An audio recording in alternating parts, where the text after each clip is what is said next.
జంతర్ మంతర్ చౌరస్తాలో బీసీల పోరు గర్జన కార్యక్రమాన్ని ఏర్పాటు చేసి అధ్యక్షత వహించిన మిత్రుడు బీసీ సంక్షేమం సంఘం అధ్యక్షులు మిత్రుడు జాజుల శ్రీనివాస్ గౌడ్ గారు ఈ కార్యక్రమాన్ని ఏర్పాటు చేసి వివిధ రాష్ట్రాల నుంచి ప్రధానమైన రాజకీయ పార్టీలను నాయకులను తెలంగాణ రాష్ట్రంలో ఉన్న వివిధ పార్టీల నాయకులను వివిధ సామాజిక వర్గాల అధ్యక్షులను ప్రజా సంఘాలను అందరినీ కూడగట్టి నరేంద్ర మోడీ గారికి ఈ దేశ పార్లమెంట్ చట్టసభలకు బీసీల యొక్క గొంతును వినిపించడానికి ఈ కార్యక్రమాన్ని ఏర్పాటు చేసి విజయవంతం చేసినందుకు నిర్వాహకులకు అందరికీ కూడా మనస్ఫూర్తిగా ధన్యవాదాలు తెలియజేస్తున్నాం. మిత్రులారా ఈరోజు ఈ కార్యక్రమానికి ఒక ఆలోచన స్ఫూర్తి రాహుల్ గాంధీ గారు కన్యాకుమారి నుంచి కశ్మీర్ వరకు మండు టెండల్లో మంచు కొండల్లో 150 రోజులు 4000 కిలోమీటర్లు పాదయాత్ర చేస్తూ తండాలలో గూడాలలో మారుమూల పల్లెల్లో బలహీన వర్గాలను దళితులను గిరిజనులను ఆదివాసీలను మహిళల్ని మైనారిటీలను కలుసుకుంటూ వాళ్ళ కష్ట సుఖాలు తెలుసుకుంటూ వాళ్ళతో ఆలోచనలు పంచుకుంటూ ఆ పాదయాత్రలో భాగంగా మా బలహీన వర్గాల సోదరులు బహుజనులు అందరూ కూడా మా జనాభా లెక్కలు తేల్చండి అని వారు అడిగారు. ప్రధానంగా చట్టసభలలో రిజర్వేషన్లు రావాలన్నా స్థానిక సంస్థలలో రిజర్వేషన్లు కొనసాగాలన్నా న్యాయస్థానాలు ఒకే ఒక మాట అడిగినాయి, మీరు ఎంతున్నారు, మీ లెక్క ఎంత, మీ లెక్క తెలియకుండా మీకు రిజర్వేషన్ ఇవ్వడానికి లేదు అని న్యాయస్థానాలనే ఈ అంశాన్ని పాదయాత్ర సందర్భంగా మా సంఘాల సోదరులు రాహుల్ గాంధీ గారి దృష్టికి తీసుకెళ్ళింది.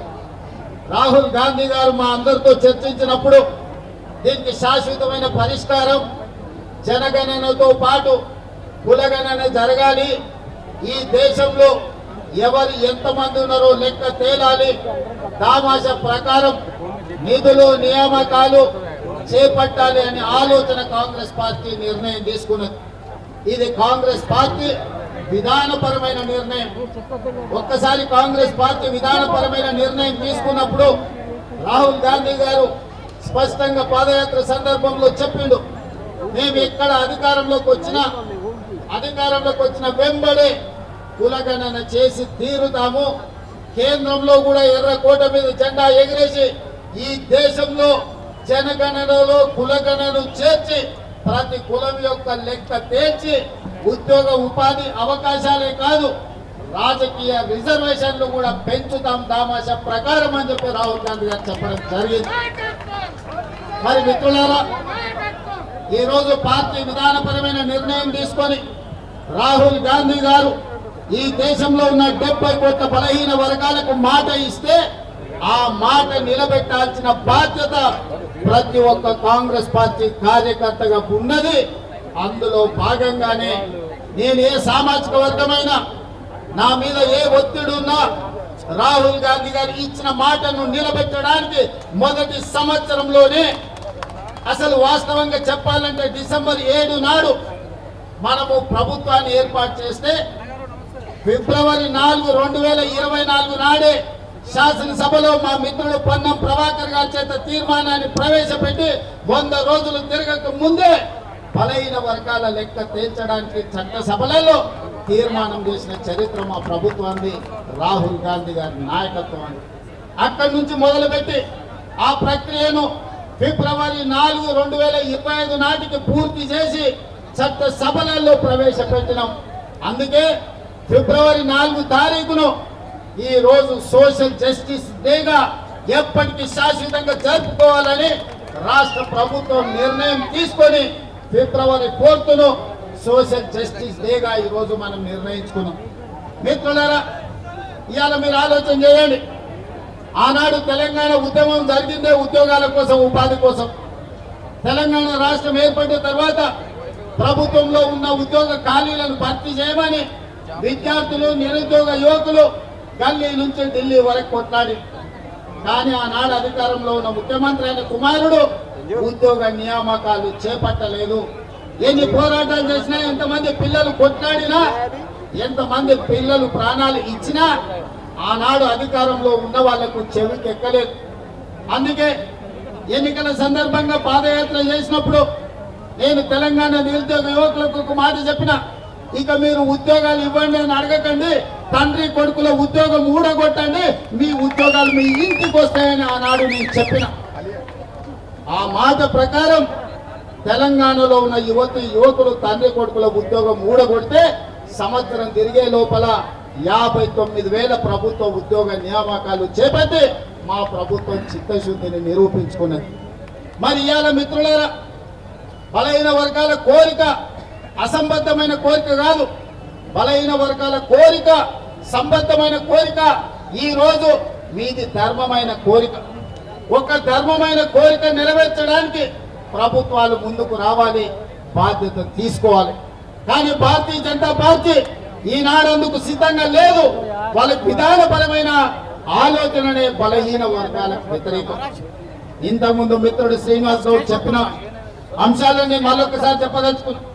ఆనాడు మొరార్జీ దేశాయ్ గారు ఈ దేశంలో ఉన్న బలహీన వర్గాల లెక్క తేల్చాలి, ఈ జనాభాలో జాతుల యొక్క లెక్క తేలాలి అని మండల్ కమిషన్ నియమించి మండల్ కమిషన్ ద్వారా నివేదిక అడిగాడు. ఆ మండల్ కమిషన్ ఈ దేశంలో 52% బలహీన వర్గాలు ఉన్నారు, 27% రిజర్వేషన్ ఇవ్వాలి అని వారి ప్రతిపాదన ఇచ్చారు. కానీ కొంతకాలం వాయిదా పడ్డది. విపి సింగ్ గారు వచ్చిన తర్వాత ఈ మండల్ కమిషన్ దుమ్ము దులిపి దీన్ని అమలు చేసి మొదలు పెడితే ఆనాడు భారతీయ జనతా పార్టీ కుట్ర చేసి మండల్ కమిషన్ కు వ్యతిరేకంగా కమండల్ యాత్రను చేపట్టి ఈ దేశంలోనే మండల్ కు వ్యతిరేకంగా కమండల్ విధానాన్ని తీసుకొచ్చిందే భారతీయ జనతా పార్టీ. ఆ భారతీయ జనతా పార్టీ ప్రతినిధే ఈ రోజు నరేంద్ర మోడీ గారు ప్రధానమంత్రి ఈ దేశంలో ఉన్నాడు. నేను ఈ రోజు ఒక మాట చెప్పదలుచుకున్నా. శ్రీమతి ఇందిరాగాంధీ గారు దళితులు కాదు, ఆదివాసీ కాదు. కానీ శ్రీమతి ఇందిరాగాంధీ గారు దళితుల పట్ల, గిరిజనుల పట్ల, ఆదివాసుల పట్ల అమ్మలాగా వ్యవహరించి వాళ్ళకు రిజర్వేషన్లను అమలు చేయడమే కాదు, సొంత ఇల్లు కట్టుకోవడానికి ఇల్లు ఇవ్వడమే, ఇందిరమ్మ ఇల్లు ఇవ్వడమే కాదు, ఆవిడ అసైన్మెంట్ చట్టాన్ని తెచ్చి భూస్వాముల దగ్గర వేలాది లక్షలాది ఎకరాలను ప్రభుత్వం గుంజుకొని ఎస్సీ ఎస్టీ బీసీలకు అసైన్మెంట్ పట్టాలు ఇచ్చి భూ యజమానులను ఇందిరమ్మ చేసింది. అందుకే ఇవాళ ఏ ఎస్సీ ఏ ఎస్టీ ఏ తండా ఏ గూడానికి వెళ్ళు వాళ్ళ ఇళ్ళ ఇందిరమ్మ ఫోటో ఉంటది, మా అమ్మ ఇందిరమ్మ అని అంటారు. చిత్తశుద్ధి ఉండాలి, చేయాలన్న సంకల్పం ఉండాలి. అందుకే ఇందిరమ్మ ఈ రోజు దళితులకు, గిరిజనులకు, ఆదివాసీలకు అమ్మగా మారింది. ఇవాళ మిత్రులందరూ చెప్తున్నారు భారతీయ జనతా పార్టీ ఈ విధానానికి బీసీలను బలపరచాలన్న ఆలోచనకు వ్యతిరేకము. అందుకే ఈరోజు ఎన్ని రకాల ప్రయత్నాలు చేసినా ఈరోజు బీసీల లెక్కలు చేయాల్సి వస్తుందని 2021 జనాభా లెక్కల్ని వాయిదా వేసి ఇవాళ 2025 సంవత్సరం వచ్చినా జనాభా లెక్కలు చేయడం లేదు. ఎందుకంటే రాహుల్ గాంధీ గారు డిమాండ్ చేసిండ్రు, ఈసారి జనాభా లెక్కలల్లా కులగణన జరగాలి, జనగణనతో పాటు కులగణన జరగాలి, ఆ నివేదిక ప్రకారమే రిజర్వేషన్లు పెంచాలి అని. అందుకే ఈరోజు బీజేపీ కుట్ర చేసి జనగణనను వాయిదా పెట్టుకుంటూ వస్తుంది. ఇది మనందరికీ తీర నష్టం. ఇది ఒక బలహీన వర్గాల సమస్య కాదు, ఇది బహుజనుల సమస్య. బహుజనులందరూ ఏకమై లెక్కలు తేలిస్తేనే తప్ప, మీ లెక్క పక్కాగా ఉంటే తప్ప మీకు ఉద్యోగ ఉపాధి, అదే విధంగా రాజకీయ రిజర్వేషన్లు పెరగవు. అందుకే మిత్రులారా, మనం అక్కడ గల్లీ నుంచి సంఘాలతో మాట్లాడినాం, సంస్థలతో మాట్లాడినాం, ప్రజా ప్రతినిధులతో మాట్లాడినాం, ప్రభుత్వం చర్చలు చేసింది, నివేదికలు తెప్పించింది, జనగణనలో కులగణన చేసింది. మొత్తం లెక్కలు తేల్చి తెలంగాణ రాష్ట్ర ప్రభుత్వం బలహీన వర్గాల లెక్క 56.36% అని లెక్క తెచ్చిన రాష్ట్రం ఈ దేశంలోనే మొట్టమొదటి రాష్ట్రం తెలంగాణ రాష్ట్రం అని చెప్పి నేను ఈ సందర్భంగా తెలియజేస్తున్న మిత్రులారా, ఇవాళ ఏ రాష్ట్రంలో గుజరాత్ తో సహా భారతీయ జనతా పార్టీ అధికారంలో ఉన్న ఏ రాష్ట్రంలో కూడా ఈ కులగణన చెయ్యలేదు. ఈ దేశంలో మొట్టమొదటిసారి రాహుల్ గాంధీ గారికి ఇచ్చిన మాటను నిలబెట్టుకొని తెలంగాణ రాష్ట్ర ప్రభుత్వం ఒక దిక్సూచిగా ఈ దేశ రాజకీయాలకి ఒక వెలుగుగా ఇవాళ తెలంగాణ రాష్ట్ర ప్రభుత్వం ముందుకు వచ్చింది. ఇవాళ లెక్కలు లేచడమే కాదు, మిత్రుడు జాతుల శ్రీనివాస్ అన్నట్టు మా మిత్రుడు మహేష్ గౌడ్ గారు చెప్పినట్టు స్థానిక సంస్థల రిజర్వేషన్లే కాదు, ఉద్యోగ విద్యా అవకాశాలలో కూడా 42% రిజర్వేషన్లు ఇవ్వాలి. అప్పుడే నిజమైన న్యాయం మీకు జరుగుతుంది. మీ వర్గాల నుంచి డాక్టర్లు, లాయర్లు, ఇంజనీర్లు, ఐఏఎస్లు, ఐపీఎస్లు, ఐఎఫ్ఎస్లు వచ్చి ప్రభుత్వం యొక్క పరిపాలనలో మీరు భాగస్వాములు కావాలి. తెలంగాణ రాష్ట్ర అభివృద్ధిలో మీరు ముందు బాగానే నిలబడాలి అని ఇవాళ ఉద్యోగ విద్యలో కూడా రిజర్వేషన్లు పెంచాలి అని ప్రభుత్వం నిర్ణయం తీసుకున్నది. ఇవాళ రిజర్వేషన్లు పెంచడం కేంద్ర ప్రభుత్వం పరిధిలో, అందుకే శాసనసభలో తీర్మానాన్ని ప్రవేశపెట్టి అన్ని రాజకీయ పార్టీలను సమన్వయం చేసుకొని ఏకగ్రీవ తీర్మానంతో ఈ రోజు కేంద్ర ప్రభుత్వానికి పంపించినాం. నేను ఇప్పుడు అడుగుతున్న నరేంద్ర మోడీ గారు, అయ్యా మేము మా రాష్ట్రంలో చేసుకుంటామని అడిగినాం, మీ గుజరాత్ లో చేయమని మేము తీర్మానం చేయలే, మీ ఉత్తరప్రదేశ్ ప్రభుత్వంలో చేయమని తీర్మానం అడగలే, మీ మధ్యప్రదేశ్ లో మీ ప్రభుత్వంలో చేయమని అడగలే. మా తెలంగాణలో మా 4 కోట్ల ప్రజలల్లో మా బలైన వర్గాల సోదరులకు 42% రిజర్వేషన్లు ఇస్తాం, మేము మాకు అనుమతి ఇవ్వండి అని మేము తీర్మానం చేస్తే నరేంద్ర మోడీ గారు మీకు వచ్చిన కష్టమైంది అని నేను అడుగుతున్నా. నీ గుజరాత్ లో గుంట భూమి అడగలే, నీ రిజర్వేషన్లో 1% మేము అడగలే. మేము మా తెలంగాణలో మా పిల్లల చదువులకు, మా పిల్లల ఉద్యోగాలకు, మా సోదరుల రాజకీయ అవకాశాల కోసం ఇవాళ మేము 42% రిజర్వేషన్ ఇస్తామని మా ప్రజలు ఎన్నుకున్న శాసనసభలో ఇవాళ మేము తీర్మానం చేసినాం. నీకేం కష్టం వచ్చిందని నేను అడుగుతున్న మోడీ గారిని. నీ దాంట్లో భాగస్వామ్యం అడగలే, ఢిల్లీలో నీ కుర్చీ కూడా మేము అడగలే, ఎర్రకోట మీద మేము జెండా ఎగరేస్తామని చెప్పలే. మా దగ్గర మా బలైన వర్గాల లెక్క తేలింది, మా రిజర్వేషన్లు పెంచుకుంటాం, మాకు అనుమతి ఇవ్వండి మోడీ గారు మహాప్రభు అని అక్కడి నుంచి తీర్మానం పంపించాం. అయినా పలకలే. బండి సంజయ్ని కలిసిండు, ధర్మపురి అరవింద్ని కలిసిండు, కిషన్ రెడ్డిని కలిసిండు. మా పిల్లలు విజ్ఞప్తి చేసిరు, మా సోదరులు పోయి డిమాండ్ చేసి వాళ్ళు పలకలే, వాళ్ళు మళ్ళీ చూడలే. అందుకే ఇవాళ గల్లీలో ఉండే శబ్దం మీకు వినిపిస్తలేదు. అందుకే ఢిల్లీకి వచ్చి చెప్తాం, మోడీ గారు మీరు వినండి, జంతర్ మంతర్లో మా గొంతు వినిపిస్తున్నాం. ఇవాళ ఢిల్లీకి వచ్చినాం. ఆనాడు కురుక్షేత్రం సందర్భంగా ఒక మాట చెప్పారు, ఆయనను పోయి రావలే హస్తినకు అని, ఆయనను పోయి రావలేను హస్తినకు అని యుద్ధానికి ముందు, కురుక్షేత్ర యుద్ధానికి ముందు పెద్దలు చెప్పారు. దాంట్లో భాగంగానే మా బలైన వర్గాల సోదరులతో కలిసి ఆయనను హస్తినకు వచ్చింది. ఈరోజు ప్రధానమంత్రి గారు మీరు వినండి, మీరు మా గుండె సప్పుడు వినండి, మా ఆలోచనలు పంచుకోండి, మాకు అనుమతి ఇవ్వండి, అప్పుడు మీ గౌరవం ఉంటుంది. అదే తెలంగాణకు మిమ్మల్ని పిలిచి పార్టీలకు అతీతంగా 10 లక్షల మందితో బహిరంగ సభ ఏర్పాటు చేసి ప్రధానమంత్రిగా మిమ్మల్ని సన్మానించే బాధ్యత నేను తీసుకుంటా. మా రాష్ట్రంలో మాకు అనుమతి ఇవ్వండి, మేము సిద్ధంగా ఉన్నాం అమలు చేయడానికి. చట్టం అధికారం నీ చేతుల్లో ఉంది కదని మా మీద ఆధిపత్యం చెలాయించాలని ఆలోచన చేయకు. మా మీద ఆధిపత్యం చెలాయించాలనుకుంటే నిజాంలకు, రజాకర్లకు ఏ గతి పట్టిందో మీరు చూసారు. ఉమ్మడి రాష్ట్రంలో ఏం జరిగిందో మీరు చూసారు. తెలంగాణ రాష్ట్రంలో గడీల నుంచి పరిపాలన అందించాల్సిన వాళ్ళు ఇవాళ ఎక్కడున్నాడో చూసారు. ఇవాళ ఢిల్లీలో గద్దె మీద ఉన్నామని మీరు అనుకుంటే రావాలి మళ్ళీ మా గల్లీలోకి, మీరు మీ వాళ్ళు మా గల్లీలోకి రావాలి. మీరు ఎప్పుడు ఢిల్లీలో ఉండరు, మళ్ళా రావాలి. మళ్ళా వచ్చినప్పుడు మా చేతికి దొరుకుతారు. మీరేం మర్చిపోవద్దు. మా బలైన వర్గాల సోదరులు చిన్న సాయం చేస్తే కూడా జీవితాంతం గుర్తుపెట్టుకునే జాతులు. ఆకలి మీద వస్తే బుక్కడు పువ్వ పెట్టినా, ఎండన వస్తే గిలాస మంచినీళ్ళు ఇచ్చినా మా బలైన వర్గాలు జీవితకాలం గుర్తుపెట్టుకునే జాతులు. ఈ జాతులకు అన్యాయం చేస్తే మర్చిపోతారని మీరు ఎట్లా అనుకుంటారు మోడీ గారు?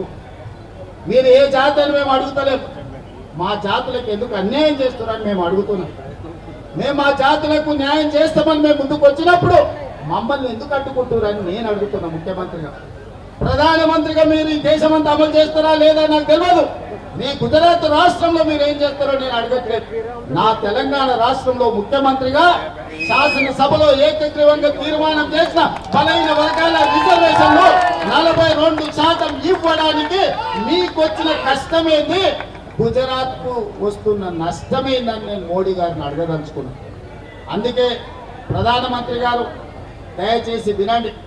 మీరు చట్టసభలల్లో మెజారిటీ లేకపోయినా ట్రిపుల్ తలాక్ తెచ్చారు, 370 ఆర్టికల్ తెచ్చారు, సిటిజన్ అమెండ్మెంట్ యాక్ట్ తెచ్చారు, రైతు వ్యతిరేక నల్ల చట్టాలు తీసుకొచ్చారు.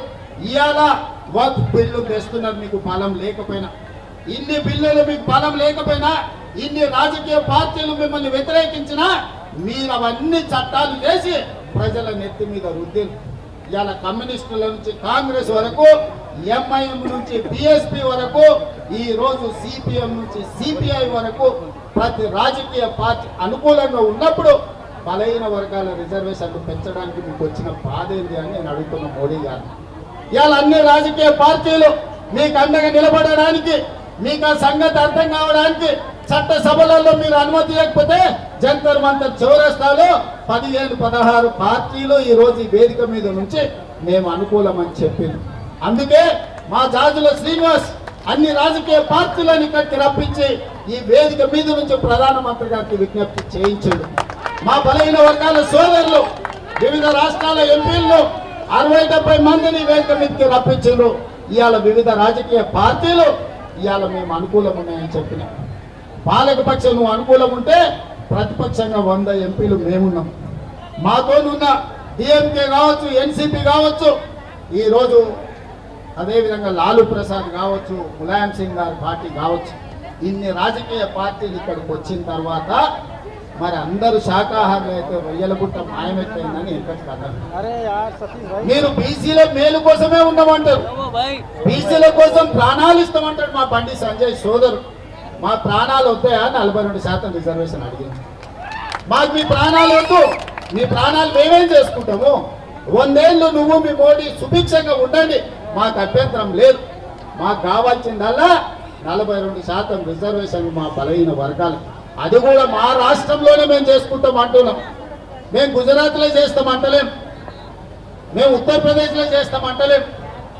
ఇవాళ అందుకే మోడీ గారికి విజ్ఞప్తి చేస్తున్నా, నువ్వు తెలంగాణలో మాకు అనుమతి ఇవ్వకపోతే ఇది దేశమంతా కారు చిచ్చులా వ్యాపిస్తుంది. మీరు అనుకుంటున్నారేమో గుజరాత్లో అంచి వేస్తామని, ఇది నిప్పు రగులుతుంది, దేశం మొత్తం వ్యాపిస్తుంది. దేశ నలుమూలల జాగృతం చేస్తాం. మా పెద్దలు హనుమంతనే చెప్పినట్టు దేశంలో అన్ని రాజకీయ పార్టీలను, అన్ని సంఘాలను కూడగట్టం. మీరు ఎట్లా ఢిల్లీలో గద్దె మీద ఉంటారో మేము కూడా చూస్తాం. ఆయనలో ఉద్యోగాలు ఇవ్వని కుటుంబాన్ని తండ్రి కొడుకుల ఉద్యోగం ఊడగొట్టి ఇవాళ వేలాది ఉద్యోగాలు తెలంగాణలో ఇచ్చినాం. బలహీన వర్గాల రిజర్వేషన్లు మీరు ఇవ్వకపోతే మీరు మా డిమాండ్కు దిగన్న రావాలి, లేకపోతే మీరు దిగన్న పోవాలి. మోడీ గారు మీకు తప్పదని నేను చెప్పదలుచుకున్నాను.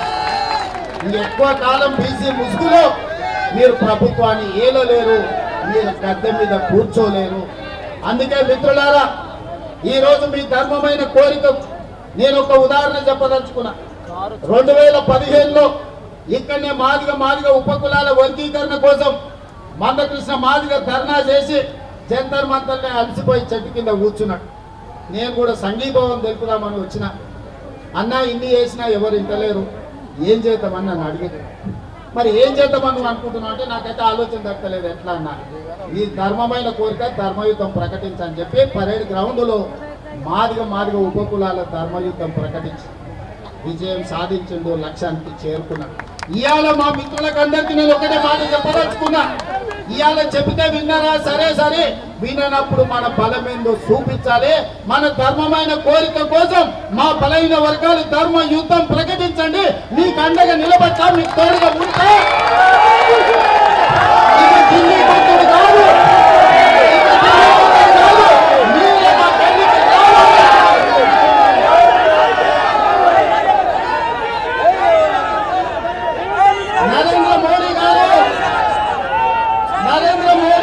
వినండి. ఇక రాము ఢిల్లీకి, మీరే మా గల్లీలకు రావాలి.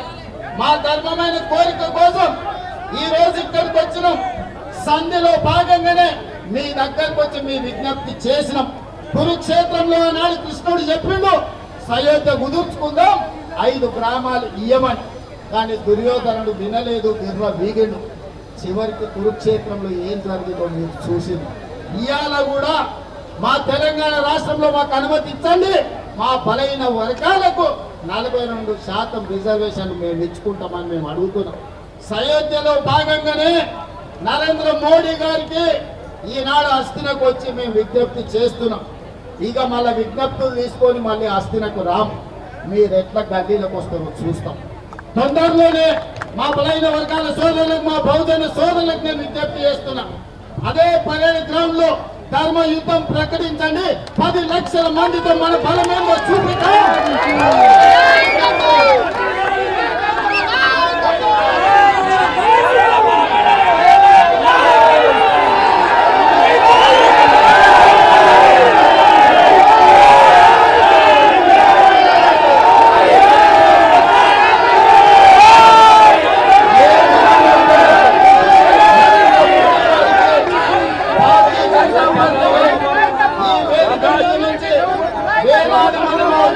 బహుజనుల సమక్షంలో భారతీయ జనతా పార్టీ జారీ చేస్తున్నా. మీరు గద్దె దిగాలి, గ్రామాలలో మీ గద్దెలు కూడాలి. ఇదే మా నినాదం. అయితే మా 42% మా బలైన వర్గాల రిజర్వేషన్లు అమలు చేయడానికి అనుమతి ఇవ్వాలి. ఒకవేళ మా బలైన వర్గాల 42% రిజర్వేషన్లకు మీరు చట్టాలను మార్చి మాకు సహాయం చేయకపోతే మీరు గద్దె దిగాల్సిందే, మీ గద్దెలు కూలాల్సిందే గ్రామాలలో.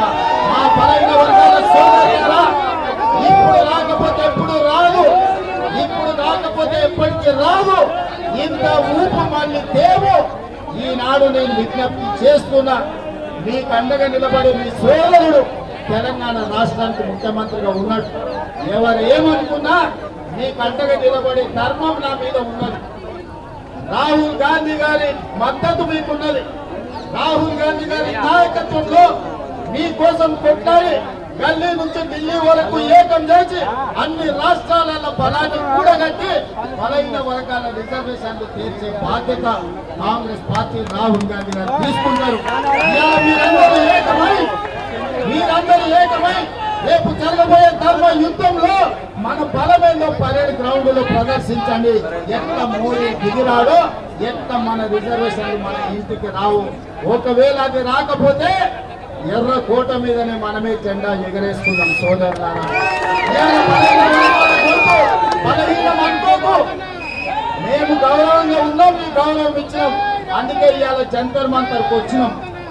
మమ్మల్ని తక్కువ అంచనా వేస్తే ఎర్రకోట మీద జెండా ఎట్లా ఎగరేసుకోవాలో మా సోదరులందరికీ తెలుసు. మేమందరం కలిసి ఎర్రకోట మీద జెండా ఎగరేస్తాం, మా రిజర్వేషన్లను సాధించుకుంటామని తెలియజేస్తూ